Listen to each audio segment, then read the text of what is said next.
नमस्कार। आज के इस नए विश्लेषण में हम एक ऐसी चीज पर चर्चा करने वाले हैं जिसका अनुभव सच कहूं तो हम सभी को रोजमर्रा की जिंदगी में कभी न कभी जरूर होता है। पर इसके पीछे का मनोविज्ञान वो हम शायद ही पूरी तरह से समझते हैं। हम बात कर रहे हैं नैगिंग की, यानी किसी एक ही बात के पीछे लगातार पड़े रहना या बार बार टोकना। तो सोचिए, क्या ये सिर्फ एक आम सी आदत है जिससे हमें चिढ़ होती है, या इसके पीछे कोई गहरी सटल मैनिपुलेशन टेक्निक छिपी हो सकती है? चलिए इस पूरे कॉन्सेप्ट को डिटेल में समझते हैं। ओके, चलिए सीधे इसमें डाइव इन करते हैं। हम सबको ये सोचने की ज़रूरत है कि क्या लगातार किसी चीज़ की डिमांड करना सिर्फ एक चिड़चिड़ाहट पैदा करने वाली आदत है, या फिर ये वाकई में एक मनोवैज्ञानिक हेरफेर यानी एक्चुअल मैनिपुलेशन है। अक्सर हम इसे बस डेली लाइफ का एक नॉर्मल हिस्सा मान लेते हैं, राइट? लेकिन आज के सोर्स मटेरियल के अनुसार इस बहुत ही आम सी लगने वाली आदत के पीछे का असली मकसद काफ़ी डार्क हो सकता है। तो सबसे पहले थोड़ा टेक्निकली समझते हैं। फॉर्मल भाषा में नैगिंग को हेक्टरिंग या पेस्टरिंग के नाम से भी जाना जाता है, और साइकोलॉजिकल टर्म्स में इसका बहुत गहरा कनेक्शन नेगेटिव रीइंफोर्समेंट से है। बेसिकली इसका मतलब ये है कि जब कोई इंसान लगातार एक ही बात के पीछे हाथ धोकर पड़ जाता है ना, तो उस नकारात्मक माहौल और चिकचिक से बचने के लिए दूसरा इंसान आखिरकार हार मान लेता है और वही काम कर देता है। ये एक ऐसी स्थिति है जहां कंटिन्यूअसली बनाया गया दबाव अपना पूरा असर दिखाता है। अब ये पूरा चक्र यानी लूप वास्तव में काम कैसे करता है, इसे इन 4 स्टेप्स में समझते हैं। पहला, मैनिपुलेटर तुरंत किसी काम की डिमांड करता है। दूसरा स्टेप, सामने वाला व्यक्ति साफ इनकार कर देता है। तीसरा स्टेप, अब मैनिपुलेटर वही अनुरोध बार बार लगातार बिना रुके दोहराता रहता है। और आखिर में चौथा स्टेप, एक टेंशन का माहौल बन जाता है। और ऐसे में होता क्या है, जो समझदार व्यक्ति होता है ना, वो बहस और झगड़े से बचने के लिए आखिरकार झुक जाता है, क्योंकि समझदार इंसान शांति चाहता है, जबकि मैनिपुलेटर तो अपना ये शोषण वाला खेल खेलने में लगा हुआ है।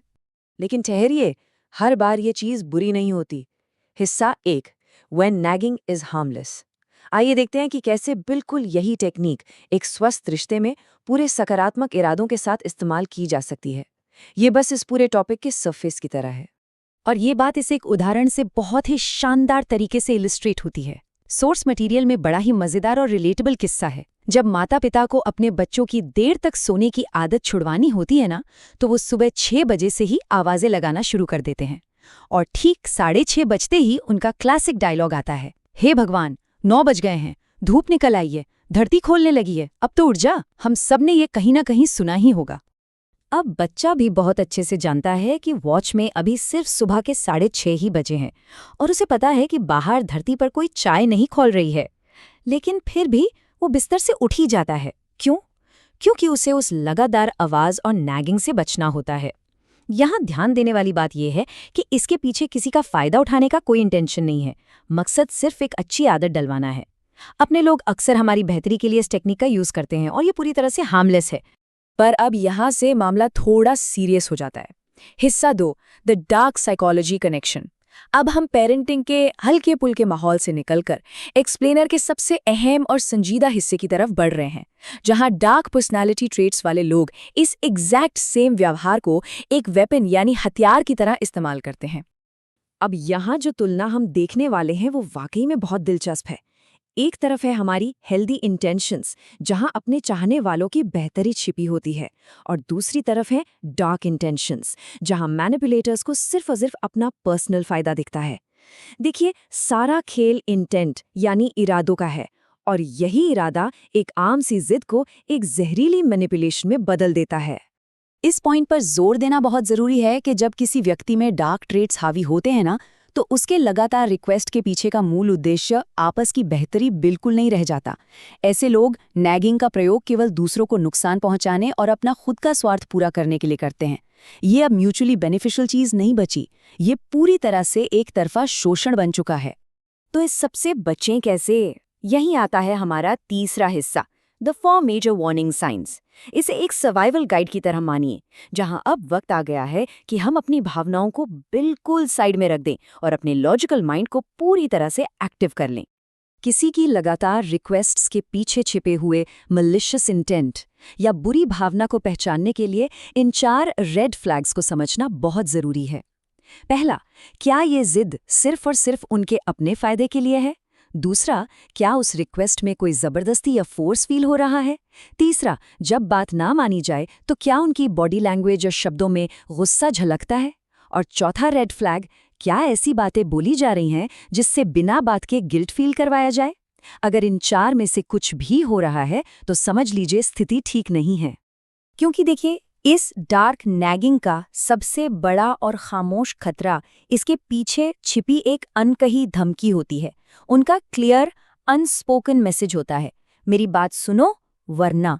और इस वरना में हमेशा कुछ ऐसा कॉन्सिक्वेंस छिपा होता है जो नुकसान पहुंचा सकता है। यही वो चीज़ है जो इस लगातार किए जाने वाले अनुरोध को सच में खतरनाक बना देती है। आइए अब आगे बढ़ते हैं और देखते हैं कि ये कैसे एक नया रूप लेता है। हिस्सा 4, relationship control issues versus dark traits.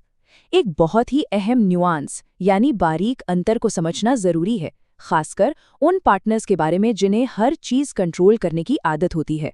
Sauce material में एक बहुत ही प्रभावशाली, बल्कि कहूं तो चुभने वाली उपमा दी गई है।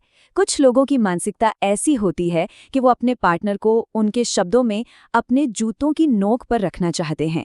इसका बेसिकली अर्थ ये है कि वो चाहते हैं कि उनका पार्टनर पूरी तरह से उनके सबॉर्डिनेंस में रहे, एकदम दबकर रहे। ये एक इंटेंस नीड फॉर कंट्रोल है। अब ये क्लियर करना जरूरी है कि किसी के जूतों की नोक पर रहना आपकी मानसिक, भावनात्मक और आध्यात्मिक उन्नति को पूरी तरह से रोक देता है। ये पर्सनल ग्रोथ के लिए बहुत बुरा है। लेकिन सिर्फ कंट्रोल इश्यूज होना और डार्क पर्सनैलिटी ट्रेट्स का होना, इन दोनों खतरों के लेवल में एक बड़ा फर्क है। कंट्रोल इश्यूज ग्रोथ को रोकते हैं, पर ट्रू डार्क पर्सनैलिटी ट्रेट्स तो सीधे तौर पर फिजिकली और मेंटली खतरनाक होते हैं। दोनों ही सिचुएशंस गलत हैं, पर डेंजर का लेवल अलग-अलग है। इस पॉइंट पर एक थोड़ा सा डार्क ह्यूमर भी ऐड करता है कि अगर किसी के पार्टनर में वाकई ये डार्क पर्सनैलिटी ट्रेट्स मौजूद हैं, तो फिर उन्हें खतरा ढूंढने के लिए कहीं बाहर जाने की ज़रूरत नहीं है। वो डेंजर तो लिटरली उनके बगल में ही बैठा हुआ है। भले ही ये थोड़ा मजाकिया अंदाज में लिखा गया है, पर ये इस स्थिति की रियलिटी को बहुत स्ट्रांगली सामने रखता है। और इसी के साथ हम अपने इस विश्लेषण के क्लाइमैक्स पर पहुंचते हैं। 5वां और आखिरी हिस्सा, रिक्वेस्ट वर्सेस डिमांड। ये पूरे एक्सप्लेनर का आखिरी और सबसे अहम टूल है। तो यहाँ पर सबसे क्रूशियल पॉइंट ये निकल कर आता है कि एक जेन्युइन रिक्वेस्ट यानी एक सच्चे अनुरोध में हमेशा इनकार को स्वीकार करने की पूरी गुंजाइश होती है, पर दूसरी तरफ एक डिस्गाइज्ड डिमांड यानी अनुरोध का मास्क पहने हुई एक मांग, वो सामने वाले को कंप्लायंट होने पर, बात मानने पर मजबूर करती है। आकार भले ही एक प्यार भरी रिक्वेस्ट का हो, पर उसके पीछे का असली वजन एक सख्त डिमांड का होता है। यही सबसे बड़ा इंडिकेटर है कि दाल में कुछ काला है। तो आखिर में सबके लिए एक सवाल छोड़कर जाते हैं। अगली बार जब कोई लगातार आपसे किसी बात का आग्रह करे, कोई जिद करे, तो एक पल रुकिएगा और खुद से पूछिएगा, क्या ये वाकई एक सीधी साधी रिक्वेस्ट है या फिर एक बहुत ही चतुराई से, सटल तरीके से थोपी गई डिमांड है। ये छोटी सी बात आगे चलकर आपसी रिश्तों को समझने में वाकई एक गेम चेंजर साबित हो सकती है। इस विश्लेषण में हमारे साथ जुड़ने के लिए बहुत बहुत धन्यवाद।